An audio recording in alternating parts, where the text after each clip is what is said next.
At my 6-year wedding anniversary dinner, my husband raised his glass, toasting to being free, single, and searching. While I was still in shock, he handed me a t-shirt with 6 years of disappointment printed on it. His mother raised her glass, his dad smirked. I stood up, took a breath, and made an announcement that left everyone in the restaurant frozen. To being free, single, and searching. The champagne in my glass sloshed as Jake slammed his flute against it. I stared at my husband of 6 years, my body turning to stone as he proclaimed his freedom to the entire restaurant. My anniversary dinner. My public execution. Jake reached under the table and pulled out a gift box with theatrical flair. His mother Barbara's eyes sparkled with cruel anticipation while his father's face twisted into the smirk I'd grown to despise. "Open it, honey," Jake urged, his voice dripping with false sweetness. I had it specially made. My trembling fingers lifted the lid, revealing a folded black t-shirt. As I unfolded it, bold white letters proclaimed, 6 years of disappointment. The restaurant seemed to tilt around me as realization crashed through my body like ice water. This moment, this public humiliation had been the plan all along. Looking back, I should have seen it coming. The cracks in our marriage hadn't appeared overnight, though I'd become adept at ignoring them. Jake had grown increasingly distant over the past year, his late nights at the office multiplying without explanation. Our conversations had dwindled to logistical exchanges about bills and schedules. The spark that had once drawn us together had faded to cold embers. "Working late again?" I'd asked 3 months earlier, watching him adjust his tie in our bedroom mirror.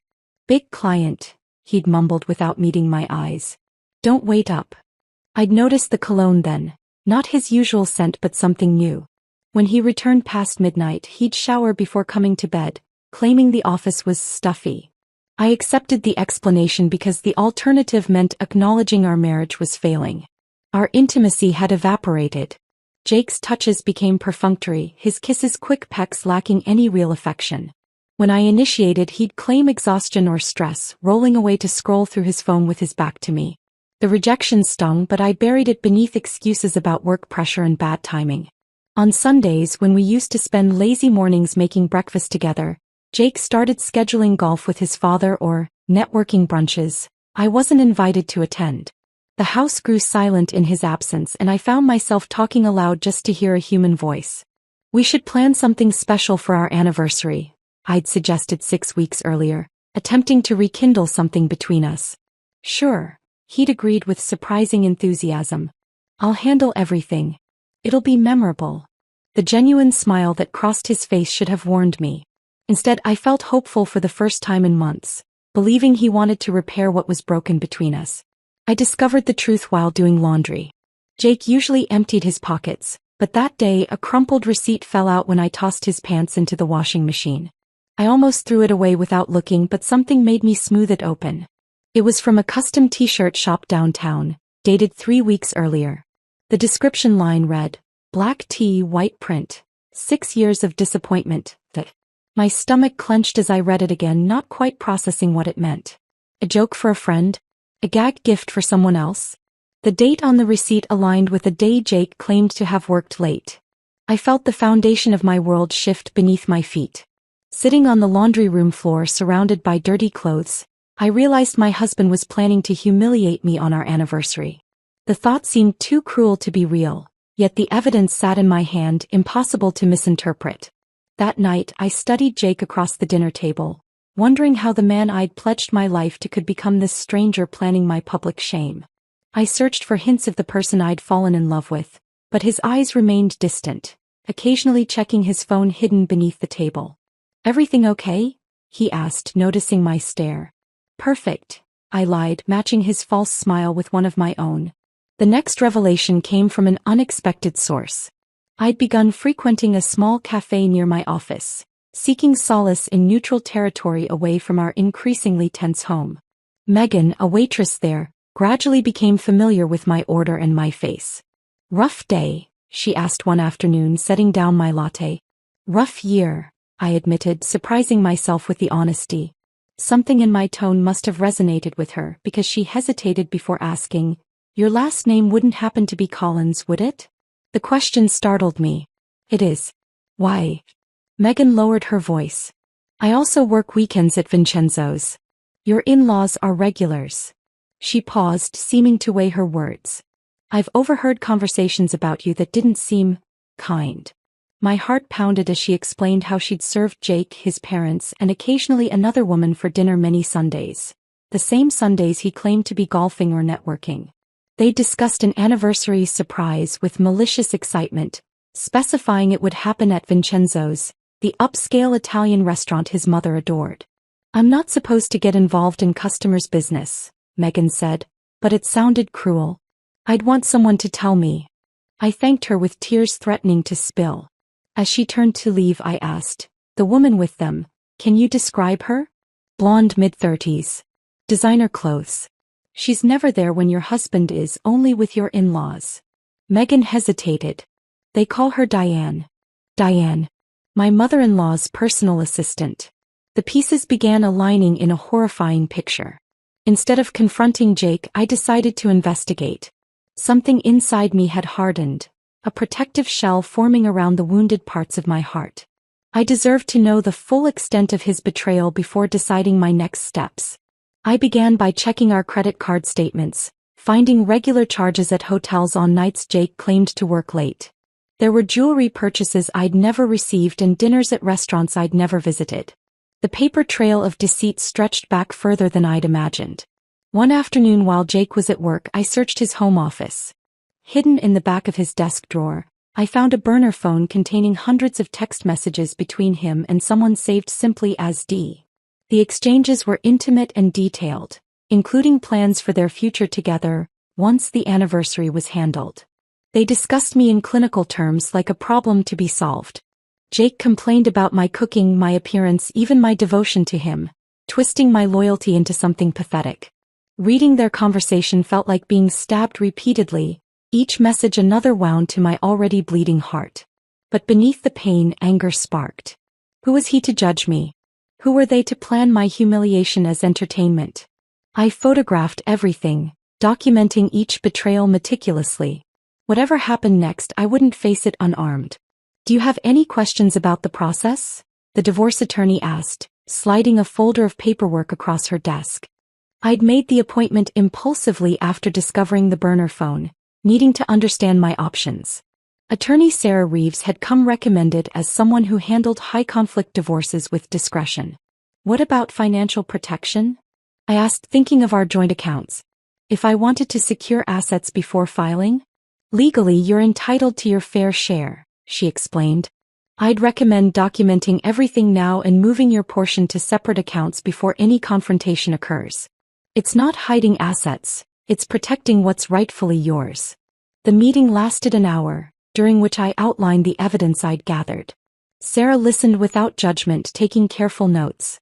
It sounds like your husband and his family are planning something particularly vindictive, she observed. Given that, I'd suggest being strategic rather than reactive. As she detailed potential approaches, something settled inside me, a cold, clear determination replacing the chaotic hurt. This wasn't just about ending a marriage. It was about reclaiming my dignity from people who planned to strip it away for their amusement. When I left her office, clutching a folder of legal options, I felt different. Heartbroken, yes, but also resolute. The woman who'd entered that office had been desperate and wounded. The one who walked out was beginning to sketch the outline of a counterattack. Jake had no idea what was coming. Neither did I, not yet, but I knew with absolute certainty that his toast to freedom would not go as planned. My newfound determination pushed me forward like a woman possessed. With legal advice fresh in my mind, I decided to follow the money before Jake suspected anything. Our checking account showed normal activity, but when I dug deeper into our joint investment portfolio, alarm bells started ringing. Over the past 3 months, Jake had systematically transferred small amounts, not enough to trigger notifications but substantial in total, to a separate account I had no access to. That's odd, I whispered to myself, scrolling through the transaction history. A pattern emerged. $2,000 here, $1,500 there, always just below the notification threshold we'd set up. The transfers began exactly 4 months ago, right around the time Jake's behavior had shifted from merely distant to actively secretive. I called our financial advisor, pretending everything was normal. Mark, Quick question about those recent transfers from our joint portfolio. The ones to Jake's personal account? He mentioned you were saving for a big anniversary surprise. Mark sounded genuinely pleased for us. Didn't want to spoil it by sending statements to your shared email. A chill spread through me. Of course. Just double-checking the numbers. How much has been moved in total? The figure he quoted made my knees buckle. Nearly $80,000. Almost half our liquid savings had been systematically siphoned away. The anniversary surprise wasn't just a humiliating t-shirt. Jake was preparing to leave me financially vulnerable too. I thanked Mark casually and hung up before anger could seep into my voice. That same afternoon, I opened a separate account at a different bank and transferred my personal savings, money I'd inherited from my grandmother, out of our shared account. It wasn't much compared to what Jake had taken, but it gave me breathing room. The search for financial documents led me to the attic, a space I rarely entered. Jake had insisted on storing our important papers there in a filing cabinet he'd inherited from his father. The cabinet itself was a hulking metal monster, covered in a layer of dust that suggested Jake hadn't accessed it recently either. I found our mortgage papers and tax returns easily enough, but the bottom drawer contained something unexpected. A cardboard box labeled simply family. Inside were photo albums and newspaper clippings dating back 2 decades. Most featured Jake's parents at various social events, testimonials to their status in our small community. But tucked at the bottom was a smaller album with a tarnished leather cover. The photos inside showed a different family than the one I knew. Barbara smiling genuinely, Richard without his perpetual scowl, Jake as a teenager with braces, and beside him in almost every shot, another boy a few years older. I flipped the album over, finding names and dates written in faded ink. Jake and Michael, summer 1998. Michael. Jake had never mentioned a brother. Digging deeper into the box, I found a newspaper clipping with the headline, "Local Student Wins Full Scholarship to Princeton." The grainy photo showed a serious young man with Jake's jawline but different eyes. Kinder somehow. The article identified him as Michael Collins, son of Richard and Barbara, graduating valedictorian. Another clipping, dated 3 years later, mentioned rising financial star Michael Collins, joining a prestigious firm in New York. Then nothing, as if he'd been erased from the family record. I sat back on my heels, dust motes dancing in the attic's dim light. 6 years of marriage and Jake had never once mentioned having a brother. What else had been hidden from me? You didn't know about Michael? Mrs. Porter's eyebrows shot up nearly to her hairline. Our neighbor was in her 70s and had lived next door to the Collins family for decades. If anyone knew their secrets, it would be her. I'd brought her a homemade pie as pretense for my questions, claiming I was putting together a family photo album for our anniversary. Jake mentioned a brother once but never elaborated. I lied smoothly. I thought it might be nice to include some childhood photos of them together. Mrs. Porter's living room smelled of lavender and old books. She set down her teacup with a clatter. Well, I'm not one to gossip, but that family did that boy wrong. Michael was the smart one. Kind too. Richard had his life all planned out. Ivy League education, then joined the family business. But Michael wanted to make his own path. According to Mrs. Porter, the final break came after Michael discovered questionable accounting in his father's business and threatened to report it unless changes were made. He was cut off completely, name never spoken again in the family home. And Jake? I prompted. Were they close? Thick as thieves growing up. But Jake always needed his parents' approval more than Michael did. She leaned forward, lowering her voice. After Michael left, Richard and Barbara focused all their attention on shaping Jake. Told him what to study, where to work, even who to date. My stomach clenched. Who to date? Mrs. Porter patted my hand sympathetically. They never thought anyone was good enough for their remaining son. When Jake brought you home, Barbara spent weeks telling everyone you were temporary. Even your wedding. Remember how they insisted on changing your colors from blue to burgundy? Barbara told my daughter it was because blue wasn't sophisticated enough for Collins family photos. I remembered the color change, how I'd given in to keep the peace. How many other decisions had been influenced by the Collins family's manipulation. They control everything in Jake's life, Mrs. Porter continued. That fancy job. Richard pulled strings. Your house. Barbara found it. I've always wondered how much of your marriage was Jake's choice and how much was their orchestration. I left Mrs. Porter's with my mind spinning. Our entire relationship suddenly felt suspect, potentially just another checkbox in a life planned by Jake's controlling parents. The final piece fell into place 3 days later. I'd been monitoring Jake's emails. His password had remained our wedding date despite my suggestion to change it regularly. Most messages were work-related, but one exchange with his mother made my blood boil. "Everything set for Saturday," Barbara had written. "Vincenzo's confirms our reservation for 7 p.m. Richard thinks the t-shirt is too much, but I disagree. That girl needs to understand she never belonged in this family." Jake's reply was brief. "T-shirt is fine. Dad will come around when he sees her face." My hands shook with rage. Not only had Barbara orchestrated my public humiliation, but she'd been the one to push for the t-shirt, and Jake had eagerly agreed. A follow-up email included a receipt from Barbara's credit card, payment for the custom shirt I'd discovered earlier, plus a reservation deposit at Vincenzo's. She'd even specified a corner table, for maximum visibility according to her note. I'd spent 6 years trying to please these people, believing their coldness was just their nature. Now I understood the truth.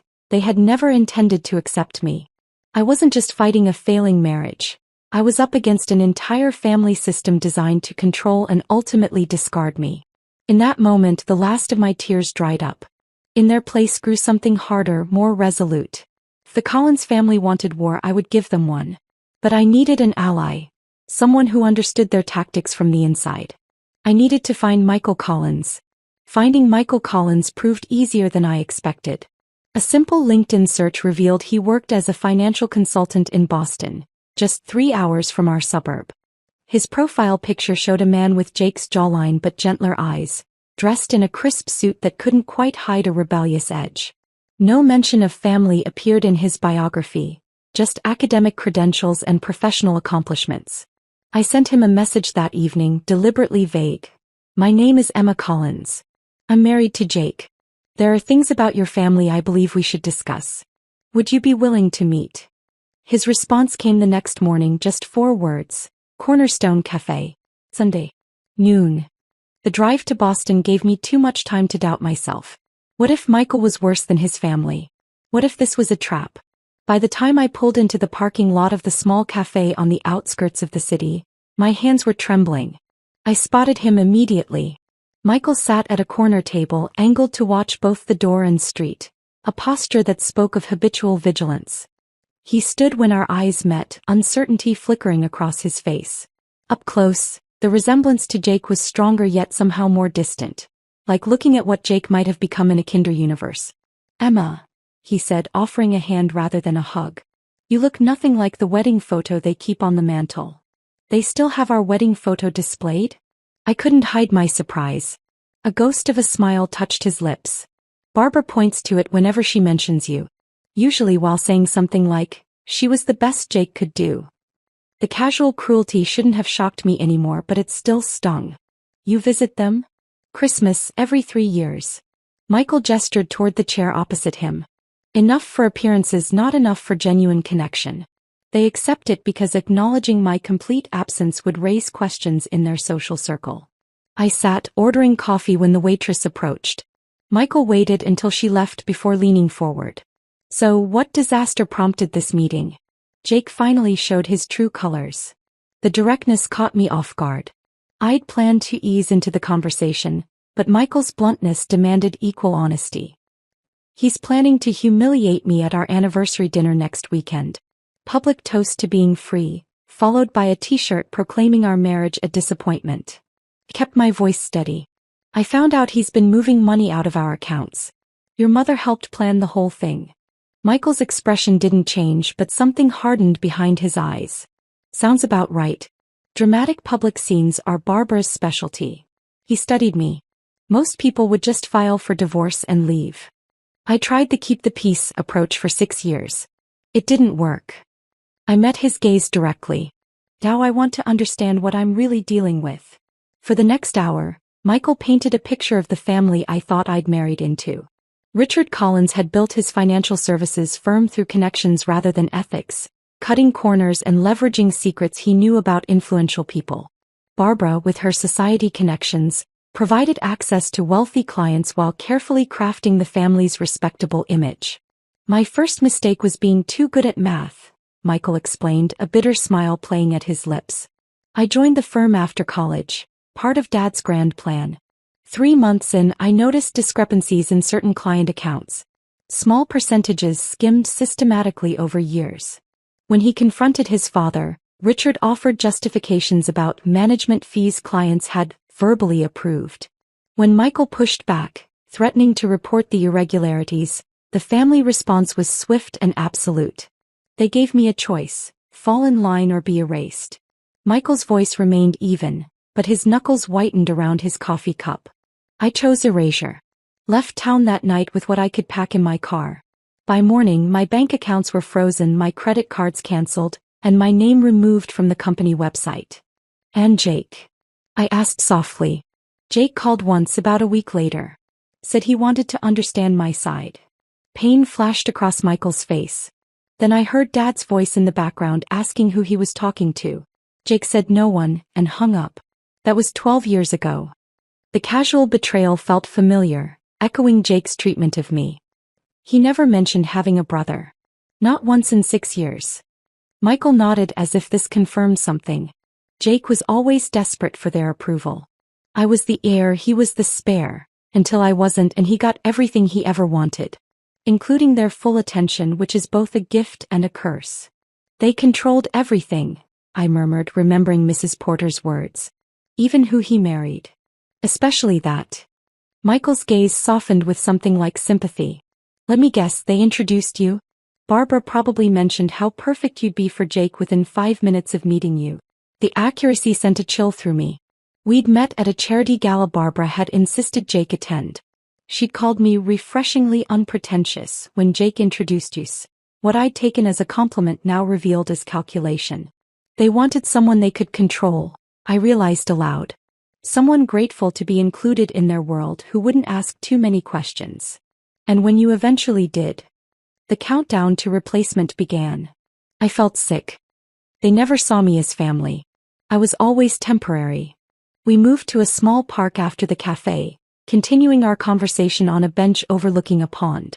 The afternoon light softened as Michael shared more about the family dynamics I'd married into. With each story, the pieces of my shattered life seemed to realign into a new pattern. One where I wasn't the failure but the inevitable casualty of a toxic system.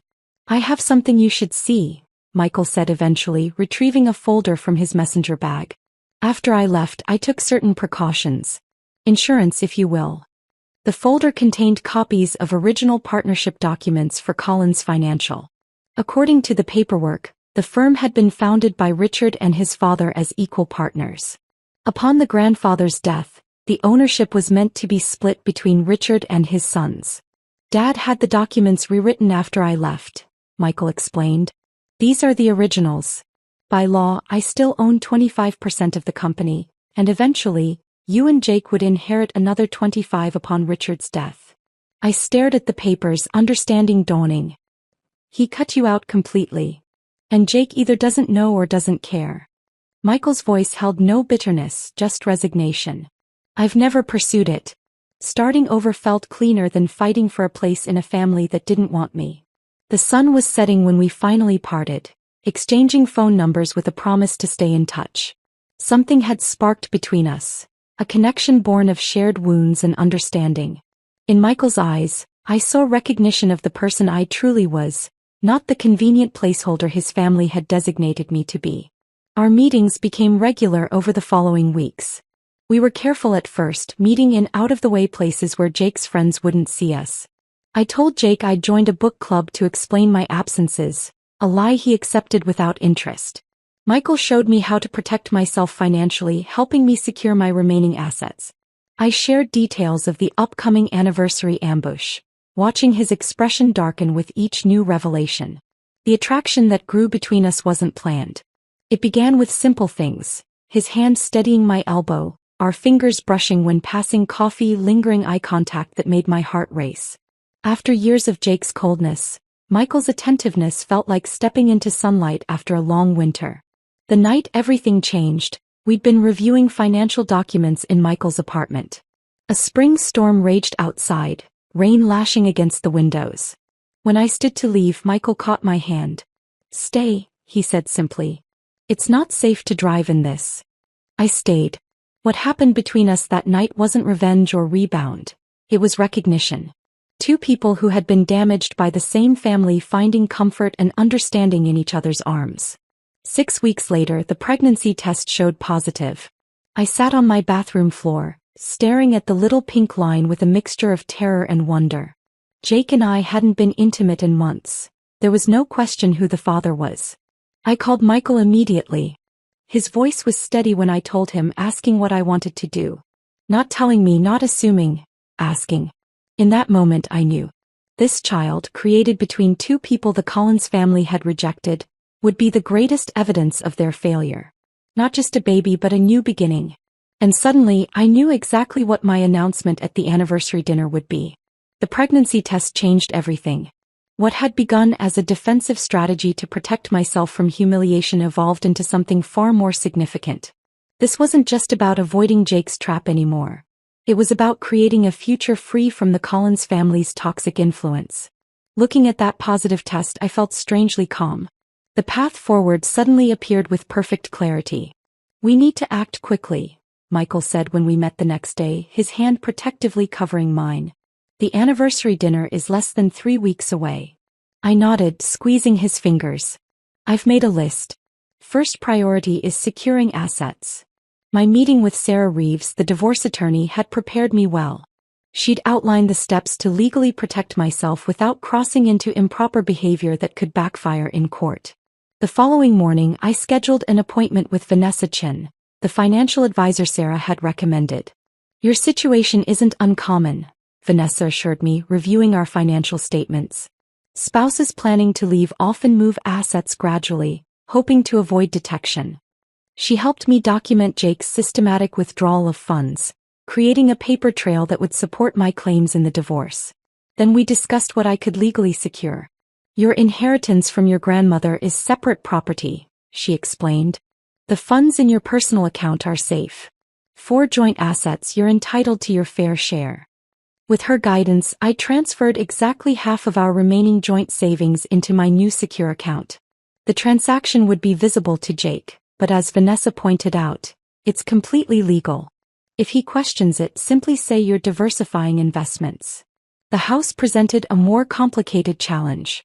As Jake had often reminded me, his parents had helped with the down payment. A gift that came with invisible strings attached. The deed, however, listed both our names. When Jake mentioned an overnight business trip to Philadelphia, I recognized my opportunity. His regular business trips had become more frequent lately, and a quick check of his burner phone confirmed my suspicions. He'd be meeting Diane at a downtown hotel. The moment his car pulled away from our driveway, I called Malcolm Reed, a real estate agent known for quick, discreet sales. Within hours, he was walking through our home. "The market is hot right now," Malcolm noted, making notes on his tablet. "Your location and the recent kitchen remodel put you in an excellent position. We could list significantly above what you paid 4 years ago." "I don't want to list it yet," I clarified. "I need to understand the process and timeline. My husband and I are." I paused, choosing my words carefully, considering our options. Malcolm's expression told me he understood the subtext. "I've handled many divorces, Mrs. Collins. If you decide to sell, I can move quickly. The paperwork requires both signatures, but everything else can be prepared in advance." I thanked him, taking the detailed market analysis he prepared. The potential sale price was higher than I'd expected, enough to secure a fresh start even after splitting the proceeds with Jake. That evening, Michael and I reviewed our progress over dinner at his apartment. "The financial pieces are falling into place," I reported, showing him Vanessa's recommendations and Malcolm's analysis. Michael nodded, pulling out a leather portfolio. "I've been building our case regarding Collins Financial." He spread several documents across the table. "I met with my attorney yesterday. These partnership agreements are legally binding. My father had no right to remove my stake in the company. He'd compiled years of financial records, board meeting minutes and correspondence. Together, they painted a damning picture of how Richard Collins had systematically erased his elder son from the family business. According to my attorney, I have grounds for a substantial lawsuit. Michael's voice remained calm, but his eyes betrayed his hurt. Not just for my share of the company, but for years of lost dividends and growth.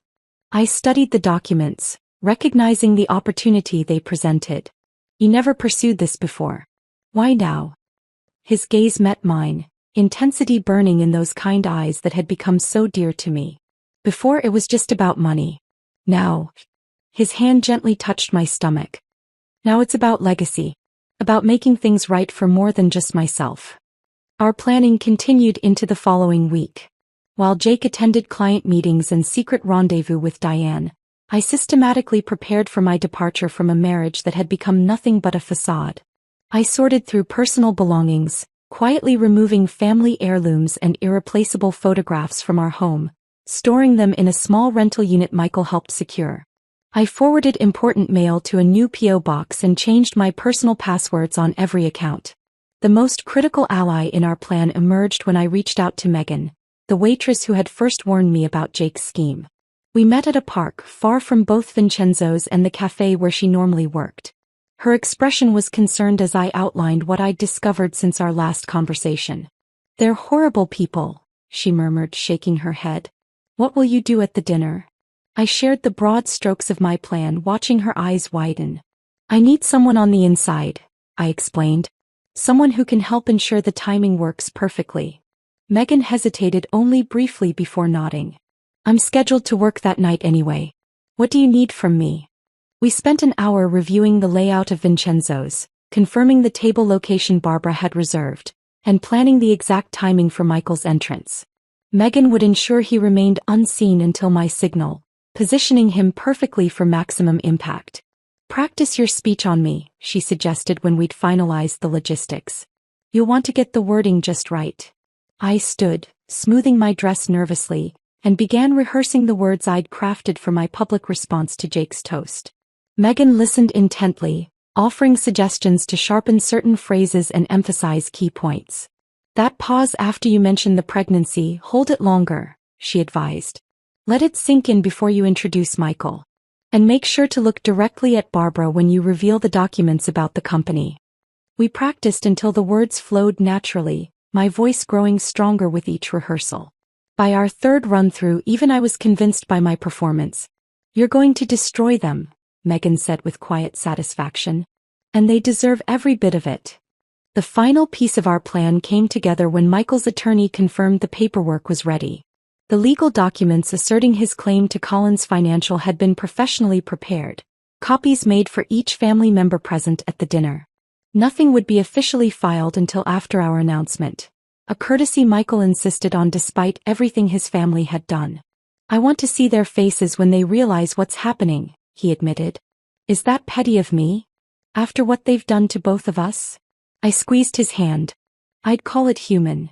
The night before the anniversary dinner, I stood in our bedroom, looking at the dress I'd chosen for the occasion. A deep blue sheath that projected confidence and control, not the burgundy Barbara had pressured me to wear for family events. Jake was working late again, giving me time for final preparations. I packed a small overnight bag with essentials and placed it in my car trunk. All important documents were secured in Michael's apartment, along with the items I truly cared about. Whatever happened tomorrow night, I wouldn't be returning to this house that had never really felt like home. Michael called as I was finishing my preparations. "Are you ready for tomorrow?" His voice held both concern and determination. "As ready as I'll ever be," I answered honestly. "Scared but certain. Remember, whatever happens, we're in this together now." The warmth in his voice steadied me. One way or another, after tomorrow night, they can't hurt either of us again. I thought about the child growing inside me. A new Collins who would never know the manipulation and cruelty of Richard and Barbara, who would be raised with love instead of control. Whatever came next wouldn't be easy, but it would be real. "Tomorrow then," I said softly. "The beginning of the rest." As I hung up, I heard Jake's key in the front door.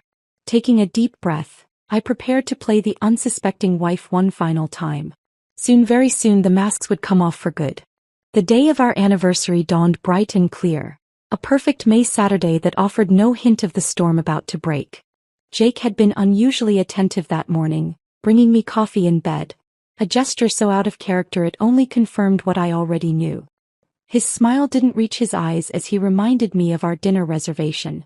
7 o'clock Vincenzo's, he said, straightening his golf shirt. Mom and Dad are looking forward to celebrating with us. I wouldn't miss it for the world, I replied, matching his false enthusiasm with my own. He left for his pre-anniversary golf game with his father, giving me the day to make final preparations. Michael and I spoke briefly by phone, confirming he understood the timing. Megan texted that she was scheduled for our section of the restaurant. Everything was aligned. At 6:30 I stood before the mirror in our bedroom, smoothing the fabric of my blue dress. My hands trembled slightly as I fastened my grandmother's pearl earrings, the only family heirloom I truly valued. The woman staring back at me looked calm, composed, even beautiful in a way that had nothing to do with makeup or clothing. It was the serenity of absolute certainty. Jake was waiting downstairs, dressed in the charcoal suit I'd once told him was my favorite. Another calculated detail in his performance. "You look nice," he said, his tone suggesting mild surprise. "Thank you. It's a special occasion after all." I smiled, picking up my purse. Inside was everything I needed for tonight. Copies of the financial records, the partnership documents, and a small velvet box Michael had given me yesterday. The drive to Vincenzo's passed in silence, broken only by Jake's occasional comment about traffic or weather. I noticed his knuckles whitening on the steering wheel as we approached the restaurant, his only visible sign of anticipation. Richard and Barbara were already seated at the corner table when we arrived, exactly as Megan had predicted. Barbara wore an expensive burgundy dress, the Collins family color, and a smile that didn't warm her calculating eyes. Richard stood to greet us, his handshake firm and impersonal as always. 6 years, Barbara mused as we settled into our seats. It hardly seems possible. Time flies, I agreed pleasantly. So much has happened since the wedding. Jake signaled for champagne immediately, his knee bouncing nervously under the table. I caught Megan's eye as she approached with menus, her subtle nod confirming everything was set. The first course arrived in a haze of forced conversation. Barbara dominated the table with stories about their recent country club events, while Richard occasionally interjected with comments about the market. Jake kept checking his watch, his attention clearly fixed on some predetermined moment. "Do you remember our wedding toast, Jake?" I asked innocently during a lull. "Your father said something about how marriage was the foundation of legacy." Richard's chest puffed slightly at the mention. "Family is everything. The Collins name stands for something in this town." "Indeed it does," I murmured, thinking of all I'd learned about what exactly that name stood for. The main course had just been cleared when Jake finally set his plan in motion. He glanced at his father, receiving a slight nod, then tapped his knife against his champagne flute. The sharp ding drew attention from nearby tables, exactly as they'd intended. "I'd like to make a toast," Jake announced, his voice carrying through the restaurant's hushed atmosphere. He stood, glass raised, eyes gleaming with malicious triumph. "To 6 years of marriage." He paused, looking down at me with a smirk. "And to being free, single, and searching." The words hung in the air like poison. Several diners turned to stare, exactly as Barbara had planned with her strategic table selection. Jake reached under his chair and produced a gift box, placing it before me with theatrical flair. "A little anniversary present," he said loudly. "Custom made." Barbara leaned forward eagerly as I opened the box with steady hands. The black t-shirt with its white lettering, 6 years of disappointment, lay folded inside. Richard smirked while Barbara actually chuckled, her eyes darting to nearby tables to ensure they were watching my humiliation. In that moment, with the weight of their cruelty pressing down on me, a strange calm settled over my entire being. This pathetic display, this childish attempt to break me, it suddenly seemed so small compared to the life growing inside me and the future I was about to claim. I stood, smiling genuinely for the first time that evening. The unexpectedness of my reaction caused Jake's smirk to falter. "Thank you for the gift, Jake," I said, my voice clear and steady. "It's actually perfect timing. I've been wanting to make an announcement of my own tonight." Confusion flickered across all three Collins' faces. This wasn't in their script. First, I want to thank you all for showing me exactly who you are. I lifted my water glass in a mocking toast. For 6 years I tried to be part of this family, never understanding why I always fell short. Tonight's performance finally makes everything crystal clear. Jake's expression morphed from confusion to anger. Sit down, Emma. You're embarrassing yourself. No, Jake. For once, I'm not the one who should be embarrassed. I turned to include the entire table in my gaze. Did you know your son has been systematically moving funds from our joint accounts for months? Preparing for this moment while playing the devoted husband. Barbara's face hardened. This is hardly appropriate dinner conversation. I agree, I interrupted smoothly. Neither is publicly humiliating your daughter-in-law. But since we've abandoned propriety, let's continue with complete honesty. I reached into my purse, withdrawing the first document. I've already secured my half of our assets, including the proceeds from our house, which sold yesterday for significantly above asking price. I smiled at their shocked expressions. Turns out the market is excellent right now. Jake's face flushed crimson. You can't sell our house without my signature. You signed the listing agreement 3 weeks ago, I replied calmly. Remember that stack of work documents you initialed without reading? You really should be more careful with paperwork. Richard started to rise, but I held up my hand. I'm not finished. There's someone else who deserves to hear this. I looked toward the entrance and nodded. Michael appeared from where he'd been waiting, walking confidently toward our table. The resemblance between the brothers was unmistakable, causing several nearby diners to stare in confusion. Michael, Barbara whispered, her face draining of color. He stopped beside me, placing a supportive hand at the small of my back. Hello, mother. That little brother. It's been a while. The stunned silence that fell over the table was deeply satisfying. Richard recovered first, his voice a harsh whisper. What is the meaning of this? Family reunion, I answered. Long overdue, wouldn't you say? Jake stared at his brother, then at me, comprehension slowly dawning. You and him, you've been getting to know each other, I finished. Comparing notes on the Collins family dynamics. It's been quite illuminating. Michael placed a folder on the table. These are copies of the original partnership agreements for Collins Financial. As you can see, I still legally own 25% of the company, despite father's creative accounting suggesting otherwise. Richard's face contorted with rage. You have no proof. We have every proof, Michael countered calmly. Bank records, original documents, witness statements. My attorney has prepared everything for filing first thing Monday morning. I placed my hand protectively over my still flat stomach, delivering the final blow. And one more announcement before we go. I'm pregnant. The words hung in the air as I let them absorb the implication. Michael and I are expecting a child. A Collins heir who will never know the manipulation and cruelty you three consider love. The restaurant had fallen completely silent. At nearby tables, diners sat frozen, forks suspended midway to mouths, all pretense of not listening abandoned. Barbara found her voice first, hissing, You planned this entire charade to humiliate us. No, Barbara. You planned a charade to humiliate me. I simply refused to play the victim. I picked up the t-shirt from its box. You should keep this. It suits your family better than it does me. I placed the shirt in front of her, then reached for Michael's hand. Goodbye, Jake. I'll have my lawyer contact you regarding the divorce. As we walked away, I heard the crash of Richard's fist hitting the table, Barbara's harsh whisper to control yourself, and Jake's stunned silence.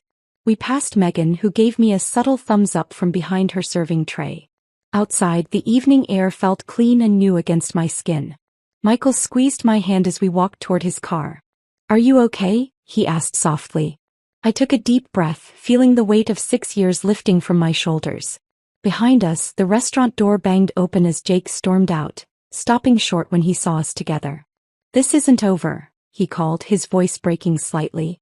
I turned back one last time, meeting his gaze steadily. You're right about one thing, Jake. I am free now. I smiled, genuine and unforced. And that's worth celebrating. Hand in hand with Michael, I walked away from the Collins family and their toxic legacy, toward something real, something honest, something that finally felt like home.